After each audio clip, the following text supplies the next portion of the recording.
അവരെ സഫിൽ നിന്ന് അസ്വദുൽ മഖ്സൂമി എന്ന് പറഞ്ഞ ആൾ എഴുന്നേറ്റ് പറഞ്ഞു, ഞങ്ങൾക്കും വേണം വെള്ളം, ഞങ്ങൾ വെള്ളം എടുക്കും, വെള്ളം ഞങ്ങൾ എടുക്കും എന്ന് പറഞ്ഞപ്പോൾ ഹംസ റളിയല്ലാഹു തആല അൻഹു പറഞ്ഞു പറ്റൂല. അവിടെയാണ് പിന്നെ യുദ്ധത്തിൻ്റെ ആരംഭം. നമ്മൾ കേട്ടിട്ടുണ്ടാവും, ഞാൻ പാട്ടുകാരനല്ല, എന്നാലും വമ്പുറ്റ ഹംസ റളിയല്ലാഹു ചാടി ടംബിയസ്ബദിൽ മാറടാ വെള്ളൽ നബി മഹ്മൂദർ ഹൗദിന്ന് വെള്ളം കുടിക്കുന്നോനാരടാ അംബർ ഷഫീഉള്ള കാവൽ വെച്ചുള്ള സംബരമിൽ വന്ന് ചേരടാ ഖൈറുൽ വറാം നബിയാർ കുളത്തിന്ന് ധൈര്യമുണ്ടെങ്കിൽ കോരടാ വമ്പന്മാരുണ്ടെങ്കിൽ ഞാനൊന്ന് കാണട്ടെ വന്ന് ബാലത്തോടെ വെള്ളം കുടിച്ചാട്ടെ എന്ന് പറഞ്ഞ് ഹംസ റളിയല്ലാഹു തആല അൻഹു അവരെ വെല്ലുവിളിച്ച് പറഞ്ഞു, നിങ്ങൾക്ക് ധൈര്യം ഉണ്ടെങ്കിൽ വെള്ളം വന്ന് കോരാൻ. അസ്വദുൽ മഖ്സൂമി പറഞ്ഞു, ഞാൻ വന്ന് വെള്ളം എടുക്കും, ഒന്നുകിൽ വെള്ളം എടുക്കും, അല്ലെങ്കിൽ നിങ്ങളെ ഹൗദ് ഞാനങ്ങ് പൊളിച്ചു കളയും എന്ന് പറഞ്ഞപ്പോൾ അവൻ ശത്രുക്കളിൽ നിന്ന് ആദ്യമായി സഫിൽ നിന്ന് ഇങ്ങോട്ട് ഇറങ്ങേണ്ട താമസം മിന്നൽ പോലെ മഹാനായ ഹംസ റളിയല്ലാഹു തആല അൻഹു ഒരൊറ്റവട്ട അവൻ്റെ 2 കാലും മുറിഞ്ഞു വീണു. പക്ഷേ അവൻ വലിയ വാശിക്കാരനാണ്. അവൻ അവിടെ നിന്ന് മുതുകിൽ ചന്തിയുമിലായിട്ട് നിരങ്ങി ഇങ്ങോട്ടേക്ക് ഹൗദിൻ്റെ അടുത്ത് വന്നു. 2 കാലില്ല, മുറിഞ്ഞിങ്ങനെ രക്തം ഒഴുകുക. പക്ഷേ അവൻ്റെ വാശിക്ക് അവൻ നിരങ്ങി ഇങ്ങനെ വരുമ്പോൾ ഹംസ റളിയല്ലാഹുവിൻ്റെ വാൾ കൊണ്ട് ഇങ്ങനെ കാണിച്ചു, വാ ഇങ്ങോട്ട് വന്നോ എന്നുള്ളേ. ലാസ്റ്റ് അവിടെ വന്ന് ഹൗദിൻ്റെ അവിടെ വന്നിട്ട് വെള്ളം മുക്കാൻ നോക്കുമ്പോൾ പിന്നെ ഒരൊറ്റവട്ട അതോടുകൂടെ അവൻ എന്ത് ചെയ്തു, അവൻ കൊല്ലപ്പെടുകയും ചെയ്തു. അങ്ങനെയാണ് പിന്നെ യുദ്ധം ആരംഭിക്കുന്നത്. യുദ്ധം തുടങ്ങി, പരസ്യമായ യുദ്ധം തുടങ്ങി. വെള്ളത്തിൻ്റെ വിഷയത്തിലാണ് തുടങ്ങിയത്. യുദ്ധം അങ്ങോട്ട് നീങ്ങി, നമ്മളങ്ങോട്ട് പോകുന്നുണ്ട്. അവിടെ ചെന്നപ്പോൾ അവരെ കൂട്ടത്തിൽ നിന്ന് ഉത്തുബത്തും ഷൈബത്തും വലീദും ശത്രുക്കളുടെ പ്രഗത്ഭരായ നേതാക്കന്മാരിങ്ങോട്ട് ഇറങ്ങി. ആരാണ് ധൈര്യമുള്ളത് എന്ന് ചോദിച്ചിട്ട് അവരിങ്ങോട്ട് വെല്ലുവിളിച്ചപ്പോൾ മദീനക്കാരായ 3 പേരങ്ങോട്ട് ഇറങ്ങിയപ്പം പറഞ്ഞു, നിങ്ങളെ ഞങ്ങൾക്ക് ആവശ്യമില്ല, നിങ്ങൾ മദീനക്കാരല്ലേ, മക്കയിൽ നിന്ന് ഇവിടെ വന്ന കുറച്ച് ആൾക്കാരുണ്ടല്ലോ, ധൈര്യമുണ്ടെങ്കിൽ അവരോട് വരാൻ പറയൂ എന്ന് പറഞ്ഞപ്പോൾ മഹാനായ ഉബൈദത്ത് ബിനുൽ ഹാരിസ്, അബൂ ഉബൈദത്ത് ബിനുൽ ഹാരിസ് റളിയല്ലാഹു തആല അൻഹു, ഹംസ റളിയല്ലാഹു അൻഹു, അലി റളിയല്ലാഹു അൻഹു 3 പേരും ഇങ്ങോട്ട് ഇറങ്ങി. അങ്ങനെ മഹാനായ അബൂ ഉബൈദത്ത് ബിനുൽ ഹാരിസ് ഉത്ബത്തിനോടും ഹംസ റളിയല്ലാഹു തആല അൻഹു ഷൈബത്തിനോടും അലി റളിയല്ലാഹു തആല അൻഹു വലീദിനോടും യുദ്ധമങ്ങ് തുടങ്ങി. സെക്കൻഡുകളെ കൊണ്ട് അലി റളിയല്ലാഹു തആല അൻഹും ഹംസ റളിയല്ലാഹു തആല അൻഹും അവരേറ്റുമുട്ടിയ ആളെ എന്ത് ചെയ്തു, വകവരുത്തി, അവർ കൊല്ലപ്പെട്ടു. പക്ഷേ അബൂ ഉബൈദത്ത് ബിനുൽ ഹാരിസ് റളിയല്ലാഹു തആല അൻഹും ഈ ഉത്ബത്തും കുറേ സമയം വാളിൻ്റെ ഒച്ച മാത്രം കേൾക്കുകയാണ്. മരുഭൂമിയല്ലേ, മണലിങ്ങനെ പൊടിപടലിങ്ങനെ പറന്നിട്ട് മനുഷ്യരെ കാണുന്നില്ല, വാളിൻ്റെ തിളക്കം മാത്രം കാണുകയാണ്. അങ്ങനെ കുറേ സമയം അവരങ്ങോട്ടും ഇങ്ങോട്ടും പൊരുതി, അറിയാതെ വെട്ടുമാറിക്കൊണ്ട് 2 പേരും അവിടെ വീണു.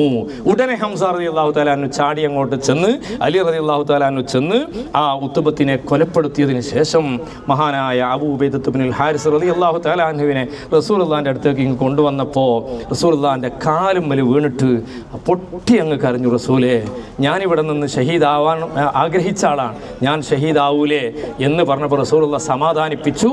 പിന്നീട് യുദ്ധം അങ്ങോട്ട് തുടങ്ങിയില്ലേ. സുബ്ഹാനല്ലാഹ്. ഇവിടേക്ക് സിദ്ദീഖ് റളിയല്ലാഹു തആല അൻഹു ആണ് കാവൽ.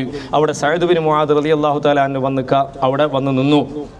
പിന്നീട് അങ്ങോട്ട് യുദ്ധമാണ്. അലി റളിയല്ലാഹു അൻഹു ഇടയ്ക്ക് ഇങ്ങോട്ട് വരും, റസൂലുള്ളാഹിനെ നോക്കും, റസൂലുള്ളാഹി സുജൂദിലാണ്, സമാധാനത്തോടുകൂടെ യുദ്ധം ചെയ്യും. അപ്പോഴാണ് മഹാന്മാരായ മലക്കുകൾ ഇങ്ങോട്ട് ഇറങ്ങാൻ തുടങ്ങിയത്. ആദ്യം 1000, 3000, 5000 മലക്കുകൾ ഇങ്ങോട്ട് ഇറങ്ങി. അവരിറങ്ങിയിട്ട് യുദ്ധമങ്ങ് തുടങ്ങി. അവരിറങ്ങുന്നു, ശത്രുക്കളുടെ തല ഇങ്ങനെ വീഴുന്നുണ്ട്, ആളെ കാണുന്നില്ല. മീകായിൽ അലൈഹിസ്സലാം ഇറങ്ങി വരുമ്പം തന്നെ കാണുന്നത് അബൂജഹലിനെയാണ്. അവിടെ നിന്നൊരൊറ്റ ഇടിയിടിച്ചപ്പോൾ 1.5 കിലോമീറ്ററോളം ദൂരെ വന്ന് ബോധമില്ലാതെ വീണു. പിന്നെ യുദ്ധമങ്ങ് മുറുകി. ഇടയ്ക്ക് അലി റളിയല്ലാഹു തആല അൻഹു വന്ന് പന്തലിൽ നോക്കുമ്പോൾ റസൂലുള്ളാഹി ഇവിടെ ഇല്ല. ആകെ പേടിയായി, പടച്ചവനെ റസൂലുള്ളാഹി എവിടെ? പെട്ടെന്ന് നോക്കുമ്പോൾ റസൂലുള്ളാഹി അലി റളിയല്ലാഹു അൻഹുവിൻ്റെ മുമ്പിൽ വാളെടുത്തുകൊണ്ട് യുദ്ധം ചെയ്തുകൊണ്ടിരിക്കുകയാണ്. അങ്ങനെ ആ യുദ്ധം അങ്ങ് വിജയിച്ചു. 70ഓളം വരുന്ന ശത്രുക്കളെ മുഴുവനും കൊല്ലപ്പെട്ടു. അബൂജഹലും ഉത്ബത്തും ഷൈബത്തും വലീദും തുടങ്ങി അവരുടെ നേതാക്കന്മാരെ മുഴുവനും കൊന്നുകളഞ്ഞു. അവരുടെ ശവം മുഴുവനും ഇവിടെ നിന്ന് 1/2 കിലോമീറ്റർ അപ്പുറത്തുള്ള ഒരു കിണറ്റിൽ കൊണ്ടുപോയി വലിച്ചിട്ടതിന് ശേഷം റസൂലുള്ളാഹി പറഞ്ഞു, അമ്മാർ, സുമയ്യ ബീവിയുടെ മകനാണ്, അമ്മാറെ, നിന്റെ ഉമ്മയെ കൊന്ന അബൂജഹലിനെ അല്ലാഹ് കൊന്നിരിക്കുന്നു എന്ന് പറഞ്ഞ് ഓരോരുത്തരുടെയും പേര് വിളിച്ചു പറഞ്ഞു. ഈ സംഭവമാണ് ബദർ യുദ്ധം. പിന്നീട് അതിൽ വലിയ വിജയം കഴിഞ്ഞ് 70ഓളം ആൾക്കാരെ അവരെ കൊല്ലപ്പെട്ടു. 70 പ്രഗത്ഭരായ ആൾക്കാരെ തടവുകാരായി പിടിച്ചു. ഇവിടെ നിന്ന് റസൂലുള്ളാഹി സ്വല്ലല്ലാഹു അലൈഹി വസല്ലം തങ്ങളും സഹാബത്തും തിരിച്ചു പോകുന്ന വഴിയിൽ സഫ്ര എന്ന സ്ഥലത്തെത്തിയപ്പോൾ നേരത്തെ അബൂ ഉബൈദത്തുൽ ഹാരിസ് ഉണ്ടല്ലോ, അവിടെ വെച്ച് ഷഹീദായി, അവിടെ വെച്ച് മരണപ്പെട്ടു, അവിടെ മറമാടി. അങ്ങനെ റസൂലുള്ളാഹി തങ്ങളും സഹാബത്തും വലിയ സന്തോഷത്തിൽ മദീനയിലേക്ക് ചെന്നു. മദീനയിൽ ചെല്ലുമ്പോൾ റസൂലുള്ളാഹി കാണുന്നത് ജന്നത്തുൽ ബഖീൽ നിന്ന് കൈക്കോട്ടും കൊണ്ട് ഉസ്മാൻ ബിൻ അഫ്ഫാൻ റളിയല്ലാഹു തആല അൻഹു വരുന്നതാണ്. എന്താണ് ഉസ്മാനെ, റുഖയ്യ മരണപ്പെട്ടു, മറമാടിയിട്ടാ വരുന്നത്, സങ്കടമായി. അങ്ങനെ റസൂലുള്ളാഹിക്ക് വിഷമായി, മോളെ മയ്യത്ത് പോലും കാണാൻ പറ്റിയില്ല. അങ്ങനെ മദീന പള്ളിയിൽ കൂടിയതിന് ശേഷം 70 പേരെ ജയിലിലിട്ടു. ആ ജയിലിലിട്ട ആൾക്കാർക്ക് വേണമെങ്കിൽ ജാമ്യത്തുക കെട്ടിക്കൊണ്ട് അവരെ മോചിപ്പിക്കാം, ജാമ്യമെടുക്കാം എന്ന് പറഞ്ഞപ്പോൾ ഓരോരുത്തരും ജാമ്യത്തിൻ്റെ പൈസയുമായി വന്നു. ആ സമയത്ത് റസൂലുള്ളാഹി സ്വല്ലല്ലാഹു അലൈഹി വസല്ലമ തങ്ങളുടെ പ്രിയപ്പെട്ട മകൾ സൈനബ് മക്കയിലാണ്. സൈനബിൻ്റെ ഭർത്താവ് അബുൽ ആസിയെ തടവുകാരായി പിടിച്ചിട്ടുണ്ട്. അവരും യുദ്ധത്തിന് വേണ്ടി വന്നതാണ്, അവരും ജയിലിലുണ്ട്. അങ്ങനെ പലരും ജാമ്യത്തുക കൊണ്ടുവന്നപ്പോൾ റസൂലുള്ളാഹി ലാസ്റ്റ് ഒരു കവർ പൊളിച്ച് നോക്കുമ്പോൾ അതിലൊരു മാലയാണ്, ഒരു സ്വർണ്ണമാല. ഇത് എടുത്ത് നോക്കിയപ്പോൾ റസൂലുള്ളാഹി കരഞ്ഞുപോയി. എന്താണ് സഹാബികൾ ചോദിച്ചു, എന്താണ് റസൂലെ തങ്ങൾ കരയുന്നത്? ഇതെൻ്റെ പ്രിയപ്പെട്ട ഭാര്യ ഖദീജുമ്മയുടെ മാലയാണ്. ഇത് കാണുമ്പോൾ എനിക്ക് പ്രിയപ്പെട്ട ഖദീജുമ്മയെ ഓർമ്മ വരുന്നു. ഖദീജ ഉമ്മ മോൾക്ക് കൊടുത്ത മാലയാണ്. അപ്പോൾ സഹാബത്ത് പറഞ്ഞു, നബിയെ, അബുൽ ആസിയെ മോചിപ്പിക്കണമെങ്കിൽ ഒരു വ്യവസ്ഥ വെക്കാം. അബുൽ ആസി തങ്ങളുടെ മകളെ ഒഴിവാക്കി തരികയാണെങ്കിൽ നമുക്ക് മോചിപ്പിക്കാം. അങ്ങനെ ആ ഒരു വ്യവസ്ഥയിൽ അബുൽ ആസിയെ മോചിപ്പിക്കുകയും അബുൽ ആസി മക്കയിലേക്ക് തിരിച്ചു പോവുകയും ചെയ്തു. ചെന്നിട്ട് പറഞ്ഞു, സൈനബു, ഞാൻ നിന്നെ തൊലാക്ക് ചൊല്ലുകയാണ്. നിന്റെ വാപ്പ എനിക്ക് ജാമ്യം തന്നിരിക്കുന്നത് നിന്നെ മോചിപ്പിക്കണമെന്ന വ്യവസ്ഥയിലാണ്, ഞാൻ ഇസ്ലാമിലല്ലല്ലോ എന്ന് പറഞ്ഞ് അവിടെ നിന്ന് സൈനബുവിനെ ഇങ്ങോട്ട് കൊണ്ടുവരാനുള്ള ശ്രമം. ഞാൻ ആ ചരിത്രം മുമ്പ് പറഞ്ഞതുകൊണ്ട് അതിലേക്ക് കടക്കുന്നില്ല. ആദ്യം ഇങ്ങോട്ടേക്ക് കൊണ്ടുവരാൻ വേണ്ടി പോകുന്നു, ഒട്ടകത്തിൻ്റെ പുറത്ത് പോകുന്നു. അബുല്ലാസിയുടെ അനുജൻ്റെ കൂടെയാണ് വരുന്നത്. വഴിയിൽ വെച്ച് ശത്രുക്കൾ തടഞ്ഞ് അബുല്ലാസി സൈനബ് ബീവിയെ ഒട്ടകത്തിൻ്റെ പുറത്ത് നിന്ന് കുത്തി താഴെ ഇട്ടു. താഴെ വീണു. ഗർഭിണിയായിരുന്നു, ഗർഭം അലസിപ്പോയി. അങ്ങനെ മഹദി സൈനബ് ബീവി വീണ്ടും തിരിച്ചുപോയി രക്തത്തിൽ കുളിച്ച് വല്ലാതെ വിഷമിച്ചു.